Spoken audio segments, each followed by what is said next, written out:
이 시간에는 호세아서 5장 8절부터 15절 말씀까지 읽었습니다. 호세아 6번째 시간입니다. 우리가 지난 시간에 호세아 5장 앞부분을 살피면서 시간 때문에 한 절을 생략하고 지나갔는데 마저 보겠습니다. 호세아 5장 6절 말씀 우리 같이 읽겠습니다. 시작. 그들이 양떼와 소떼를 끌고 여호와를 찾으러 갈지라도 만나지 못할 것은 이미 그들에게서 떠나셨음이라. 여기 보니까 양떼와 소떼를 끌고 여호와를 찾으러 간대요. 이 뭘 표현한 걸까요?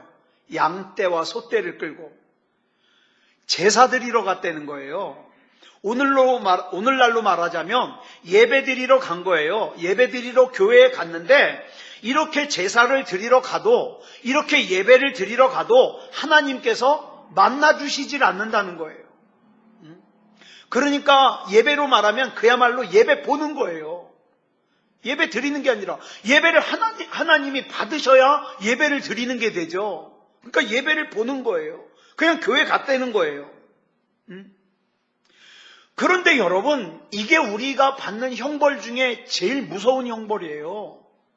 내가 예배를 드려도 하나님이 받지 않으시는 벌, 내가 하나님의 이름을 불러도 아무런 감동이 없는 벌, 내가 주여 주여 하고 불러도 하나님이 아무런 반응이 없는 벌, 이게 얼마나 무서운 벌이냐 이 말이에요.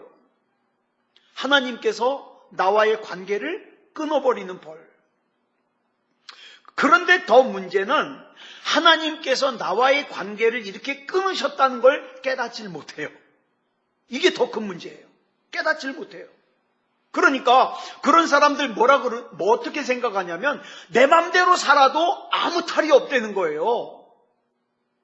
내가 죄를 져도 아무 탈이 없다는 거예요. 하나님이 나 벌 주지 않는다는 거예요. 그거 좋아해요. 어리석은 거예요. 여러분 그거 아시죠? 하나님 잘 믿고 하나님과의 관계가 좋은 사람은요, 조금만 잘못해도 하나님이 벌 주셔요. 혼내셔요. 너 그러면 안 돼! 혼내셔요. 그런데 하나님과의 관계가 떨어진 사람, 하나님과의 관계가 단절된 사람은요, 아무리 자기 마음대로 살아도 하나님이 타치를 안 하셔요. 예배를 안 드려도 기도를 안 해도 하나님이 타치를 안 하셔요. 왜? 내놓은 자식이라 그래요. 그러잖아요, 여러분. 우리 자식도 그러잖아요. 많이 말썽을 부리면 어떻게 해요? 나중에는 말도 못해요. 그래, 네 맘대로 살아라. 근데 어떻게 해요? 말 잘 듣는 자식에게 잔소리를 더 해요. 말 잘 들으니까. 말하면 들으니까. 그러니까 하나님과의 관계가 끊어지고 내 맘대로 살아도 아무 탈이 없다고 좋아하는 사람은 어리석은 사람이다. 이스라엘 백성들이 양떼와 소떼를 앞세워서 형식적인 제사를 드리려고 성소로 오지만 하나님께서 만나주시지 않으신다 이 말이에요. 이 말씀이. 특별히 말라기 1장 10절 말씀을 보면은 기가 막힌 말씀이 나와요. 같이 읽겠습니다. 시작. 만군의 여호와가 이르노라. 너희가 내 제단 위에 헛되이 불사르지 못하게 하기 위하여 너희 중에 성전문을 닫을 자가 있었으면 좋겠도다. 내가 너희를 기뻐하지 아니하며 너희가 손으로 드리는 것을 받지도 아니하리라. 이 무슨 상황이냐면 하나님 앞에 전혀 마음이 없는데 그냥 형식적으로 시간 됐으니까 예배를 드리러 오는 거예요. 하나님이 그게 너무 싫은 거예요. 그래서 차라리 그런 예배 드리러 오지 않도록 누가 좀 성전 문 좀 닫았으면 좋겠다 이 말이에요. 얼마나 속이 상했으면. 무슨 뜻이냐? 형식적으로 드려지는 모든 예배는 무가치하다. 무가치하다. 그래서 성경을 보면요, 여러분 구약의 마지막 성경이 뭐예요? 말라기죠. 그 다음에 신약의 처음 성경이 뭐예요? 마태복음이죠. 말라기와 마태복음 사이에 400년 동안 하나님이 말씀이 없어요. 하도 사람들이 죄를 져서 하나님이 말씀이 없어요. 그래서 역사상에서 그 말라기하고 마태복음 사이를 뭐라 그러냐? 침묵시대라고 불러요. 400년을. 또는 암흑시대라고 불러요. 또는 중간시대라고 불러요. 영어로는요, Dark Age라고 그래요. 어두운 시대라는 거죠. 하나님이 말씀도 없으시고 사람도 하나님의 말씀을 찾지도 않는 암흑시대. 그러면 이때 사람들이 제사를 드렸을까요? 안 드렸을까요? 이게 문제예요. 사람들이 제사를 드렸을까요? 안 드렸을까요? 제사는 드려요. 꼬박꼬박. 제사는 계속 드려요. 그런데 문제가 뭐예요? 하나님은 그 제사 받지 않으세요. 그리고 사람은 하나님이 받으시든 안 받으시든 상관없어요. 그냥 드리는 거예요. 이게 문제예요. 우리 예배도 그럴 수 있다 이 말이에요. 그러면 안 된다 이 말이죠. 그러면 안 된다. 예배는 드리지만 교회에 와서 앉아는 있지만 전혀 이 예배의 마음이 준비되지 않은 예배, 그런 예배를 드리는 바람에 예배를 드리는 자기도 아무 은혜를 못 받아요. 아우, 내가 오늘 뭐하러 온 거지? 아우, 괜히 왔어.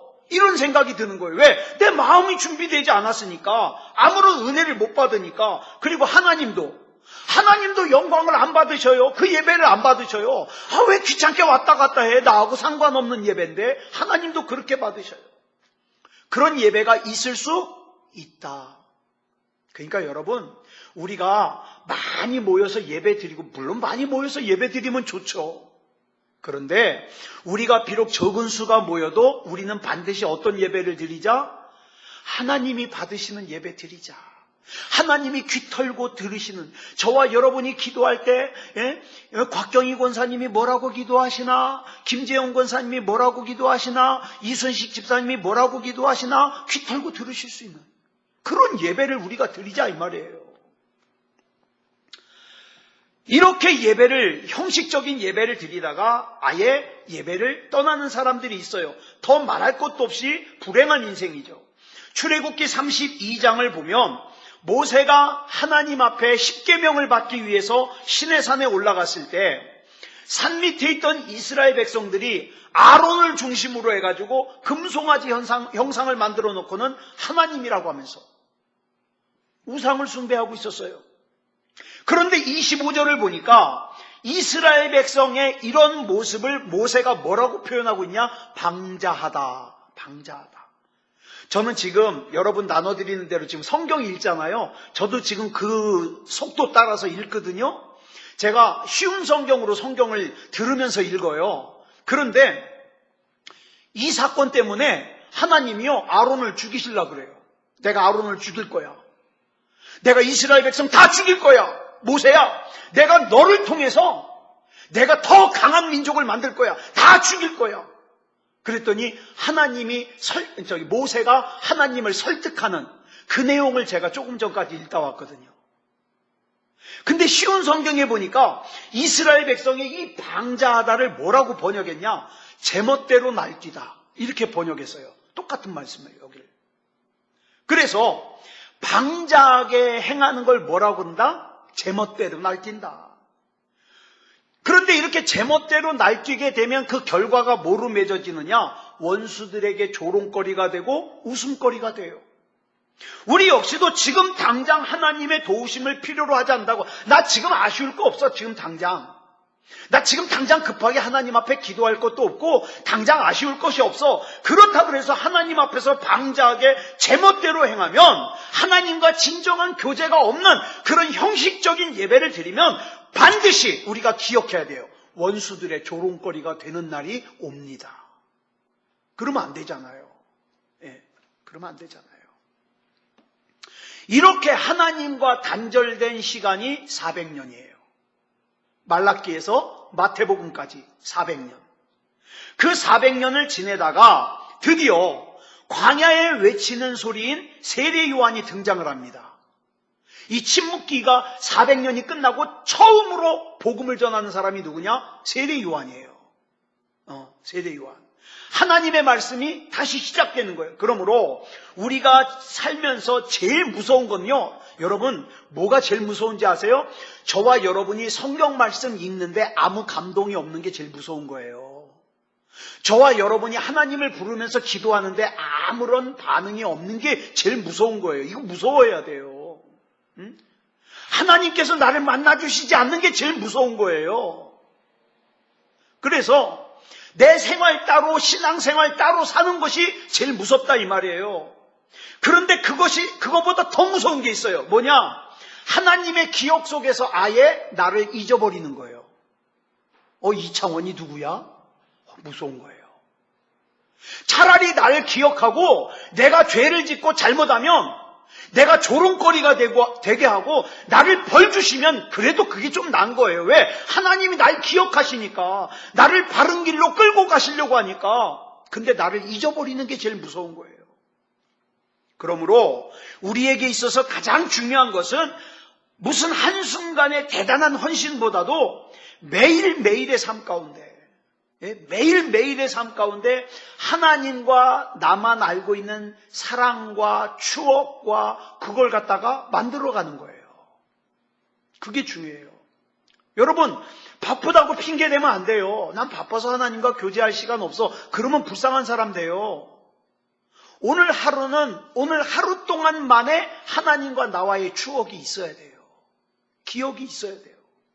자, 본문 7절 보겠습니다. 시작. 그들이 여호와께 정조를 지키지 아니하고 사생아를 낳았으니 그러므로 세 달이 그들과 그 기업을 함께 삼키리로다. 자, 여호와께 정조를 지키지 않고 사생아를 낳았다. 무슨 뜻이에요? 하나님보다 더 사랑하는 것이 있어가지고 하나님보다 더 사랑하는 것과 짝져가지고 하나님을 잊어버린 거예요. 내 맘대로 사는 거예요. 그러면 그 사생아를 낳은 그 결과, 그 삶의 결과가 뭐냐? 세 달이 그들과 그 기업을 함께 삼키리로다. 하나님께서 하나님 앞에 오는 그 마음이 담겨지지 않는 제사를 없애버리겠다는 거예요. 없애버리겠다는 거예요. 여기서 세 달이 되면 이스라엘 백성은요, 첫 것이 중요해요. 자식도 첫 것, 그 다음에 가축이 새끼를 낳아도 첫 것, 첫 열매가 되게 중요해요. 이스라엘에는. 그래서 세 달이 되면요, 세 달이 되면 또 하나님 앞에 드리는 예배가 중요한데, 세 달이 되면 하나님 앞에 찾아와서 예배 드리는 그 제사를 없애겠다는 거예요. 왜? 거기 마음이 안 담겨 있으니까. 그러면 그래도 꾸역꾸역, 아까 말씀드렸죠? 침묵시대에도 제사를 드렸다고. 하나님은 제발 좀 그것 좀 안 했으면 좋겠는데. 그러니까 하나님이 그걸 안 하게 만들려니까 어떻게 해야 돼요? 이스라엘 백성을 망하게 해야 돼요. 다른 나라로 포로로 끌려가게 해야 돼요. 그래야 안 하니까. 그리고 여기 보니까 또 한 가지 중요한 말씀이 나와요. 그 기업을 함께 삼키리로다. 기업이 뭘까요? 이스라엘 백성이 말하는 기업. 땅이에요, 땅. 성경에서 기업 그러면 땅 이렇게 생각하면 거의 틀림없어요. 그 다음에 또 뭐요? 자식들. 이게 기업이에요. 자, 그런데 하나님께서 통치하시는 땅이 기업인데 그 기업을 삼킨다는 게 무슨 뜻이냐면 가치 없이 만들어버린다는 거예요. 내가 내 일평생을 다 투자하고 헌신해서 일궈놓은 내 인생의 기업을 갖다가 하나님이 하찮게 만들어버린다는 거예요. 무서운 얘기죠. 여기서 삼키리로다를 히브리어 단어 원뜻이 뭐냐면 무가치하게 만들어버리겠다. 너 돈이 하나님보다 더 좋으냐? 내가 그 돈 무가치하게 만들어버릴 거야. 너 세상의 재미가 그렇게 좋으냐? 그래, 내가 그 재미를 무가치하게 만들어버릴 거야. 하나님이. 얼마나 이게 무서운 건지를 몰라요. 여러분, 그리스 신화를 보면 시지푸스 신화라는 게 나와요. 이 시지푸스 신화는 무의미에 대해서 얘기를 하고 있는데, 시지푸스라는 사람이 벌을 받아요. 벌을 받는데 무슨 벌을 받느냐? 산꼭대기로 무거운 바위를 갖다가 밀고 올라가요. 올라가요. 그런데 이 산꼭대기가 어떻게 생겼냐면 뾰족해가지고 산꼭대기 겨우 올라가잖아요. 그러면 바위가 떼구르르 굴러가지고 또 내려가요. 그러면 또 내려가서 그 바위를 굴려가지고 또 올라가면 또 내려가요. 이게 시지푸스 신화예요. 이 사람이 벌을 받는 거예요. 뭐냐 하면 무의미한 인생을 갖다가 반복하는 거예요. 의미가 없어요. 이스라엘이 그랬어요. 여러분, 이스라엘이 가나안 바로 앞에서 가데스 바네아에서 12명의 정탐꾼을 보내잖아요. 하나님은 그냥 들어가라 그랬어요. 근데 굳이 정탐을 하겠다 그래서 12명의 정탐꾼을 보내가지고 갔다 오더니 뭐라 그래요? 그 중에 10명이 안 된대요. 우리는 저들에게 뭐 같대요? 메뚜기 같대요. 그래서 하나님께서 애굽에서 나와가지고 성경에 신명기에 그게 나와요. 10하루길이에요. 11일이면 들어갈 수 있는 가나안을 얼마 만에 들어가게 하세요? 40년 만에 들어가게 하세요. 우리 그러면 안 되잖아요. 저와 여러분 기도 제목 있잖아요. 하나님 앞에 소원 있잖아요. 그거 우리 10하루 만에 가야 돼요. 10하루 만에 가려면 어떻게 해야 될까요? 그저 하나님의 뜻대로. 세상 사람들이 볼 때에는 미련해 보여도 하나님의 뜻대로 그러고 가는 거예요. 그러면 10하루 만에 들어가요. 그런데 사람이요, 자기가 굉장히 똑똑한 줄 알아. 그래가지고 뭐라 그래요? 아니야, 나 못 믿어. 정탐꾼 보내야 돼. 미리 알아보고 가야 돼. 그래가지고 어떻게 해요? 10하루면 가야 될 거를 40년 걸려요. 그런 사람들 많아요. 성경은 이걸 뭐라 그러냐? 낭비라고 합니다. 낭비. 이 낭비의 이면에는 뭐가 숨겨져 있느냐? 하나님을 믿지 못하는 불신앙. 하나님을 믿지 못하는 불신앙을 가지다 보니까 하나님의 말씀에 뭐예요? 불순종이에요. 그래서 불신앙과 불순종의 결과가 뭐예요? 인생의 낭비예요. 지금도 이 인생의 낭비하는 사람들 많아요. 하나님 앞에 다 맡기지 못하고 인생의 낭비하는 사람들이 많아요. 하나님을 신뢰하고 순종했으면 11일이면 들어갔을 가나안 땅에 40년 걸려요. 그래서 나중엔 어떡합니까? 인생을 마무리할 때 진작에 정신 차릴걸. 진작에 믿음다운 믿음으로 살걸. 이렇게 후회를 하더라 이 말이에요. 이런 인생 사는 사람들이 많아요. 그러니까 저와 여러분은 이해가 되지 않아도 하나님 신뢰하자고요. 하나님 순종하자고요. 그래서 하나님의 계획대로 살면 금방 지나갈 과정을 갖다가 뭘 정탐을 보내고 의심하고 불신앙하고 불순종해가지고 수십 년 걸리는 인생 살지 말자 이 말이에요. 예? 이런 인생의 특징이 나중에 돌아보잖아요. 허무해요. 미국에서 한 실험을 했어요. 심리학과에서. 사람을 뽑아가지고 하루 종일 힘든 일 아니에요. 블록 있잖아요. 블록. 이런 나무 쪼가리 같은 블록을 갖다가 하루 종일 하는 일이 그거예요. 책상에다가 이 블록을 갖다가 정성껏 쌓아요. 무겁지 않아요. 힘들지 않아요. 그 다 쌓잖아요. 그럼 그 바닥에다 다시 내려놔요. 하나씩. 다 내려놓잖아요. 그럼 다시 책상에다 하나씩 올려놔요. 다 끝나죠. 다시 바닥에다 내려놔요. 이거 하루 종일 하는 거예요. 그러다가 퇴근 시간 되면 가는 거예요. 힘들지 않아요. 직장 상사한테 스트레스도 안 받아요. 뭐 계속 하루 종일 그것만 하면 되는데 뭐. 그러고 한 달 일하면 월급 줘요. 그래서 사람들이 많이 지원을 했어요. 그래 이제 뽑힌 사람들이 얼마나 좋아하는지 몰라요. 야, 이거는 스트레스도 안 받고 그 다음에 힘들지도 않고 그랬는데 그 사람들이 그거 며칠 하다가 다 그만뒀어요. 못하겠다고. 미칠 것 같다고. 왜 그랬을까요? 보람이 없어요. 의미가 없어요. 여러분, 저와 여러분이 인생을 살고, 그죠? 저와 여러분이 우리 가정을 위해서, 우리 교회를 위해서, 저와 여러분이 하나님의 영광을 위해서 사는 게 우리가 힘들어요? 안 힘들어요? 힘들어요. 나 정말 나 괜히 목사 됐다고 생각할 때가 너무 많아요. 너무 힘들어가지고. 그런데 그래도 하는 게 왜 그래요? 보람이 있잖아요. 여러분 자녀들이 이렇게 크고 나면 보람이 있잖아요. 여러분들이 뭐 해놓은 걸 이렇게 봤을 때 보람이 있잖아요. 의미가 있잖아요. 그러니까 어떻게 해요? 또 그런 인생을 또 사는 거예요. 힘든 걸 뻔히 알면서. 그죠?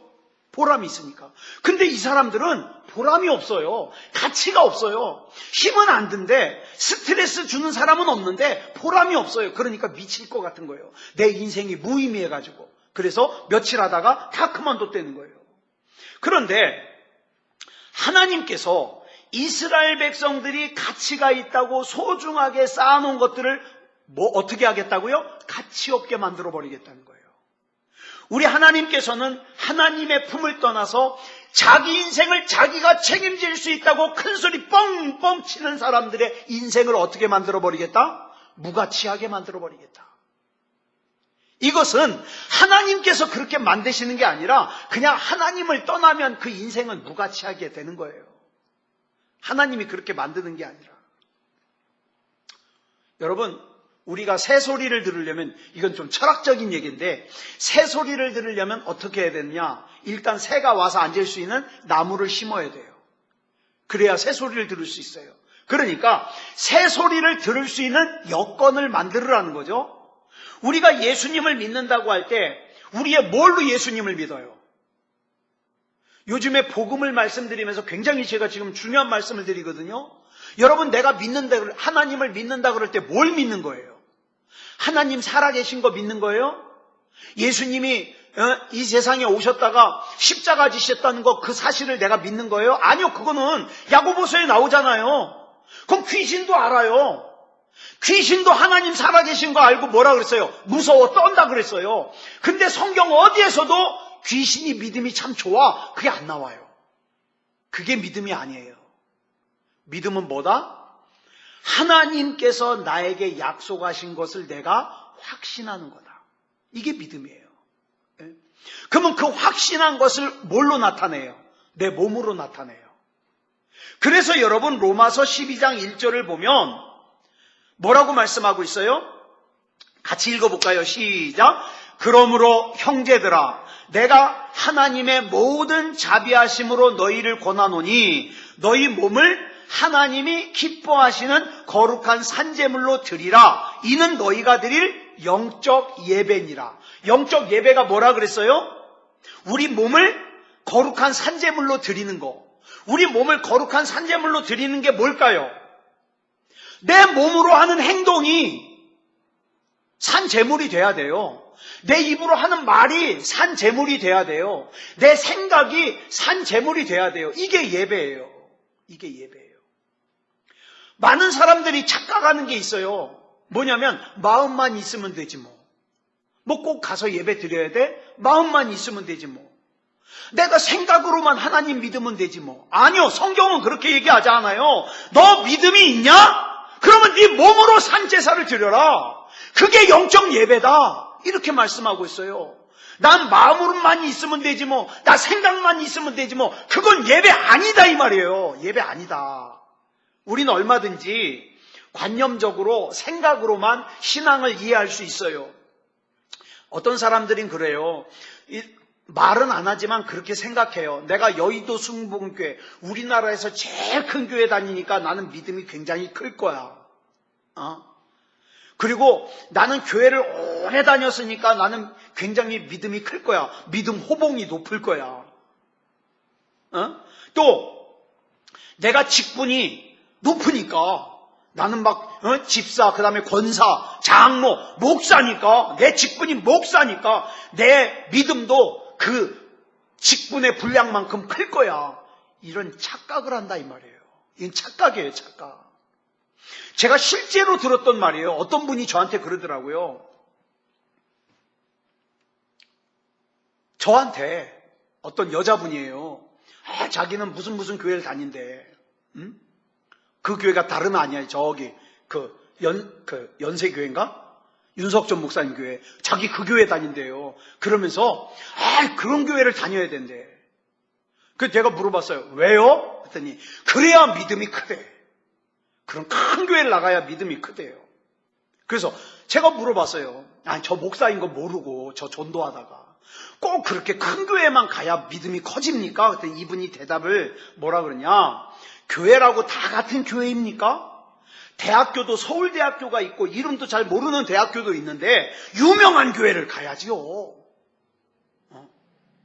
그래서 제가 또 물어봤어요. 그렇게 생각하시는 기준이 뭡니까? 그랬더니 이분이 하시는 말씀이 교회 다니는 사람들이 많고 목사님도 유명하고 박사학위도 받고 1년 예산도 많고 그런 교회에 가면은 그 사람이 수준이 높아진다는 거예요.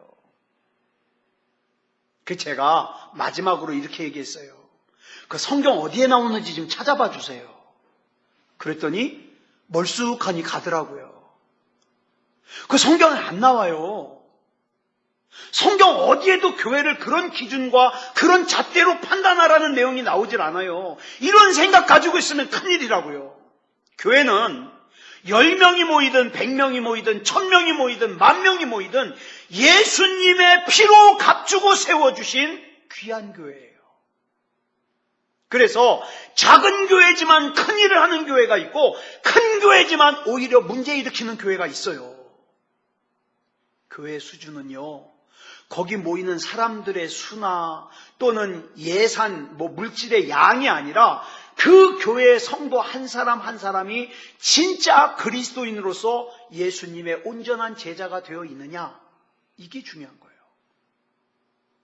여러분, 나중에 주님 앞에 갔을 때 이창원 목사의 자랑은 뭘까요? 여러분입니다. 그 어려운 가운데 믿음을 지키고 믿음다운 믿음으로 산, 제가 가면 누구 얘기할 것 같아요? 예, 주님, 아무개 권사님 아시죠? 아무개 집사님 아시죠? 제가 그분들과 같이 목회하다 왔습니다. 여러분이 제 자랑이라고요. 네? 자, 근데 보세요. 우리는요, 지금 교회 가지 않아도, 지금 또 코로나19라는 바이러스가 자꾸 그런 상황을 만들어요. 교회 가지 않아도 얼마든지 집에 앉아서 TV나 라디오로 우리나라 교계의 대단한 목사님들의 주옥 같은 설교를 들을 수 있잖아요. 그래서 자꾸 나라에서도 어떻게 해요? 영상 예배 드리라고, 비대면 예배 드리라고 자꾸 그럽니다. 자, 그러면 이렇게 인터넷으로 기독교 방송 사이트를 들어가면 내가 듣고 싶은 목사님들의 설교를 입맛대로 들을 수 있는데, 그렇게 하면 신앙이 성장할까요? 꼭 그렇다고 얘기는 못하겠지만 제 생각에 성장 안 할 것 같아요. 왜요? 성경은 몸으로 예배 드리라 그랬거든요. 몸으로. 그래서 여러분, 예수님은요, 몸으로 믿는 거예요. 몸으로. 여러분이 알고 있는 신앙 지식이 여러분의 믿음 수준이 아니에요. 얼마나 내 몸으로 산 제사를 드리느냐가 내 믿음의 수준이에요. 사사기 2장 2절로 5절을 보겠습니다. 좀 길어요. 시작. 너희는 이 땅의 주민과 언약을 맺지 말며 그들의 제단들을 헐라하였거늘 너희가 내 목소리를 듣지 아니하였으니 어찌하여 그리하였느냐? 그러므로 내가 또 말하기를 내가 그들을 너희 앞에서 쫓아내지 아니하리니 그들이 너희 옆구리에 가시가 될 것이며 그들의 신들이 너희에게 올무가 되리라 하였노라.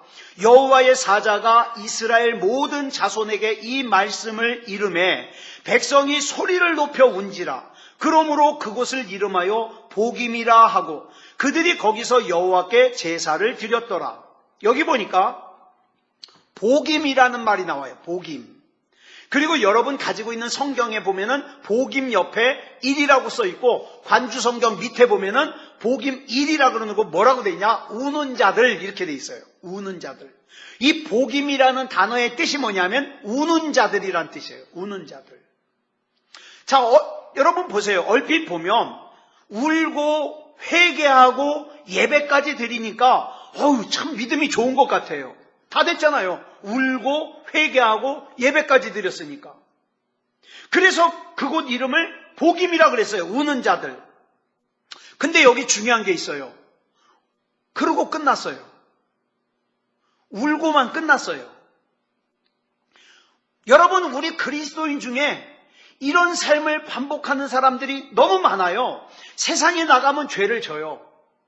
근데 교회 오면은 헌금을 드려요. 예배를 드려요. 조금 감동하면 울어요. 근데 세상에 나가면 또 죄를 져요. 그러다가 가끔 부흥회나 또는 수련회에 참석을 하면 그냥 영적으로 목욕 사우나 하듯이 한번 후련하게 막 소리 지르고, 그리고 어떻게 해요? 세상에 가면 또 죄져요. 또 죄져요. 그 죄 짓는 삶을 고치질 않아요.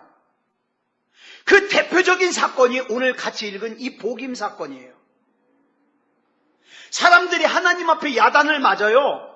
그래서 통곡을 해요. 회개를 해요. 하나님 잘못했습니다. 잘못했습니다. 회개를 해요. 근데 어떻게 해요? 가서 또 똑같은 죄를 저질러요. 그걸로 끝나요. 확인해 볼까요? 그 다음 나오는 6절부터 10절 시작. 전에 여호수아가 백성을 보내매 이스라엘 자손이 각기 그들의 기업으로 가서 땅을 차지하였고 백성이 여호수아가 사는 날 동안과 여호수아 뒤에 생존한 장로들 곧 여호와께서 이스라엘을 위하여 행하신 모든 큰 일을 본 자들이 사는 날 동안에 여호와를 섬겼더라. 여호와의 종 눈의 아들 여호수아가 110세에 죽음에 무리가 그의 기업의 경내 에브라임 산지 가스산 북쪽 딥낫 헤레스에 장사하였고 그 세대의 사람도 다 그 조상들에게로 돌아갔고 그 후에 일어난 다른 세대는 여호와를 알지 못하며 여호와께서 이스라엘을 위하여 행하신 일도 알지 못하였더라. 10절을 보니까 뭐라고 고백하냐면 그 세대의 사람들, 하나님의 능력과 기적을 본 사람들은 다 조상에게로 돌아갔어요. 그러니까 이런 거예요. 곽권사님도 하나님께 갔고, 그죠? 우리 김재용 권사님도 하나님께 갔고, 우리 부부도 하나님께 갔고, 우리 이순식 집사님도 하나님께 갔어요. 중요한 것은 그 다음에 남은 우리 자식들이에요. 여러분, 우리 자식들이 다음 세대가 돼야 될까요? 다른 세대가 돼야 될까요? 저 이 성경 읽다가 아주 가슴을 쳤어요. 여기 보니까 그 다음의 세대를 뭐라고 불렀냐? 다른 세대래요. 왜 다른 세대라고 불렀냐? 여호와를 알지 못하니까. 원래는 여기 다른 세대라는 말이 나오면 안 돼요. 다음 세대가 나와야 돼요. 똑같이 여호와를 알고 하나님을 예배하고 하나님을 따르는 다음 세대가 나와야 되는데 여호와를 알지 못하니까 뭐라 그래요? 다른 세대라 그랬어요. 다른 세대. 그 책임이 누구에게 있어요? 그 책임이 누구에게 있어요? 부모에게 있어요. 부모에게. 네. 지나간 세대에 있다 이 말이에요. 왜? 신앙의 유산을 제대로 물려주질 못했으니까 그 결과가 어떻게 됐느냐?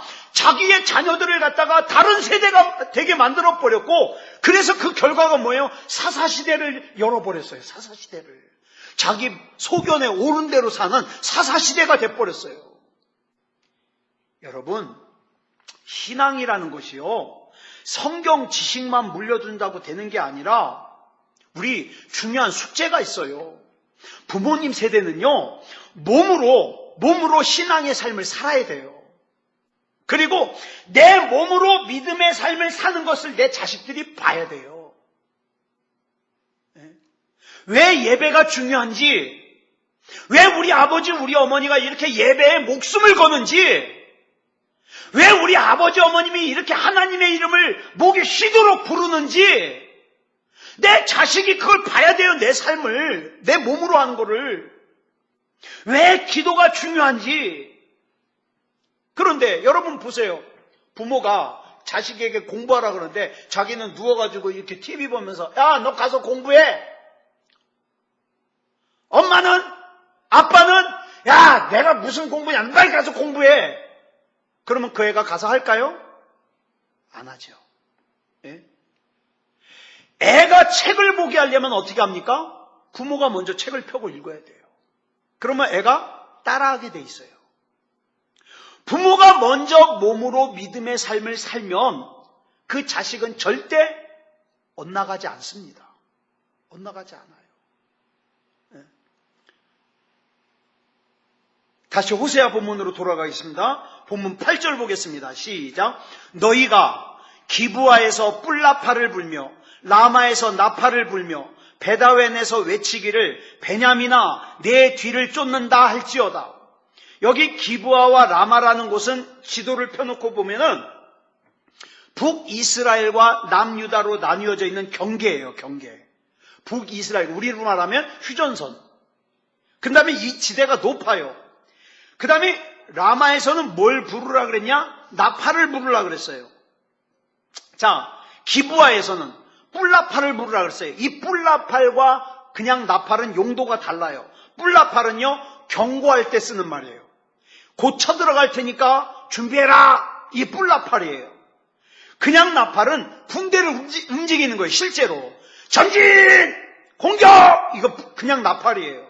그러니까 이 뿔나팔과 그냥 나팔은 경고와 군대 이동이에요. 뭘 암시하냐? 전쟁이에요. 이 나팔은. 그 다음을 보면 베다웬에서 외치기를 베냐민아 내 뒤를 쫓는다 할지어다 라 그랬어요. 여기서 왜 하필이면 베냐민이라 그랬을까요? 베냐민은 12지파 중에서 예루살렘 도성을 끼고 있는 곳이에요. 베냐민이. 땅을 할당받은 것 중에서 베냐민 지파 안에 예루살렘 도성이 있어요. 그러니까 이 베냐민아 내 뒤를 쫓는다, 이건 뭐냐면 예루살렘 도성을 파괴할 거라는 하나님의 암시예요. 다시 말해서 심판을 경고하는 거죠. 자, 본문 9절로 10절 보겠습니다. 시작. 벌하는 날에 에브라임이 황폐할 것이라. 내가 이스라엘 지파 중에서 반드시 있을 일을 보였노라. 유다 지도자들은 경계표를 옮기는 자 같으니 내가 나의 진노를 그들에게 물같이 부으리라. 여기 나오는 경계표가 뭘까요? 땅을 구분하는 표시예요. 근데 여러분 성경 보셨으면 아시겠지만 이스라엘은요 절대 땅을 사고 팔지 못해요. 왜? 그 땅은 하나님 거니까 니들 맘대로 사거나 팔거나 못해요. 근데 이건 할 수 있어요. 내가 만약에 곽권사님한테 땅을 샀어요. 그러면 그 땅을 사고 난 다음에 희년이 돌아오잖아요. 그러면 다시 돌려줘야 돼요. 돈 달라고 못하고 그냥 땅 돌려줘야 돼요. 왜? 그 땅 임자는 사람이 아니니까. 그러니까 이 땅은 경계를 누가 세워요? 하나님이 세워요. 근데 그 경계표를 갖다가 옮겼다. 무슨 뜻이에요? 하나님이 정해주신 경계를 자기 맘대로 옮기는 거예요. 네? 자, 그래서 어떻게 해요? 자기 맘대로 옮기기 위해서 어떻게 합니까? 남을 밟아야 돼요. 지금 누가 그런 짓을 하느냐? 유다 지도자들과 이스라엘 백성이 그런 짓을 한다는 거예요. 왜 그걸 하느냐? 탐심, 더 많이 가지려고. 그래서 골로새서 3장 5절에 보니까 탐심은 뭐다? 우상 숭배다. 탐심이 왜 우상 숭배냐? 탐심이라는 것은요, 하나님께서 내게 주신 것으로 만족하지 못하는 거예요. 그죠? 그러니까 우상 숭배예요. 그래서 자기가 원하는 것을 더 가지기 위해서 어떻게 합니까? 남의 것을 빼앗아야 돼요. 이것은 하나님의 말씀에 불순종한다는 거죠. 하나님의 말씀에 불순종한다는 것은 하나님께 가치를 두지 않고 다른 것에 더 가치를 두기 때문에. 그렇죠? 그러니까 탐심은 우상 숭배하는 거다. 자, 본문 11절 보겠습니다. 시작. 에브라임은 사람의 명령 뒤따르기를 좋아하므로 학대를 받고 재판에 압제를 받는도다. 여기 나오는 사람의 명령이라는 건 뭐냐면 무가치한 명령이에요. 여러분, 우리가 세상을 살면서 하나님보다 사람을 따라가잖아요. 반드시 그 사람은 후회합니다. 왜? 무가치하니까. 무가치예요. 네? 내가 움켜쥐고 내가 가지고 싶은 것을 사람이 나를 책임져 줄 것 같은데 사실은 무가치예요. 그러니까 저와 여러분은 하나님만 바라봐야 돼요. 하나님만. 네. 하나님만. 자, 마지막으로 본문 15절 보겠습니다. 시작. 그들이 그 죄를 뉘우치고 내 얼굴을 구하기까지 내가 내 곳으로 돌아가리라. 그들이 고난받을 때에 나를 간절히 구하리라. 결국 우리 하나님의 소원이 뭡니까? 여러분, 우리 하나님의 소원이 뭐겠어요? 저와 여러분이 하나님 찾는 거예요. 하나님, 나 하나님 아니면 안 돼요. 이걸 원하신다 이 말이에요. 이걸 원하시니까 때로는 내 경제적인 문제 건드리는 거고 건강도 건드리는 거고. 왜? 나 찾아라. 나 찾아라. 그런데 여러분, 하나님의 목적이 내가 하나님의 얼굴을 구하는 거라면, 내가 하나님의 얼굴을 구하면 쓸데없는 어려움 당해요, 안 당해요? 안 당해요. 그러니까 여러분, 우리가 하나님 얼굴을 구하는 삶을 살아서 우리 쓸데없는 어려움 당하지 맙시다. 쓸데없는. 그래서 주님, 저 주님 아니면 안 돼요. 주님 얼굴을 내게로 향하여 주시옵소서. 나 주님 아니면 안 돼요. 이런 삶을 사는 그런 저와 여러분이 되기를 그리스도 예수님의 이름으로 간절히 축복합니다. 기도하겠습니다. 사랑의 아버지 하나님, 감사합니다. 하나님의 은혜 가운데 우리를 택해 주시고 여기까지 인도해 주시니 감사합니다. 정말 감사한 것은 하나님이 믿어지는 겁니다. 나보다 더 똑똑한 사람도 안 믿어지는 하나님을 내가 믿어진다는 게 너무 감사합니다. 그래서 지금 당장에도 나에게는 우리 하나님이 가장 소중합니다. 사랑의 아버지 하나님, 붙잡아 주시고 인도해 주시옵소서. 내 삶 가운데 하나님 영광 받아 주시고 은혜 가운데 인도해 주시옵소서. 모든 것을 우리 주님 앞에 맡겨드리오며 그리스도 예수님의 이름으로 감사하며 기도드려 싸움나이다. 아멘.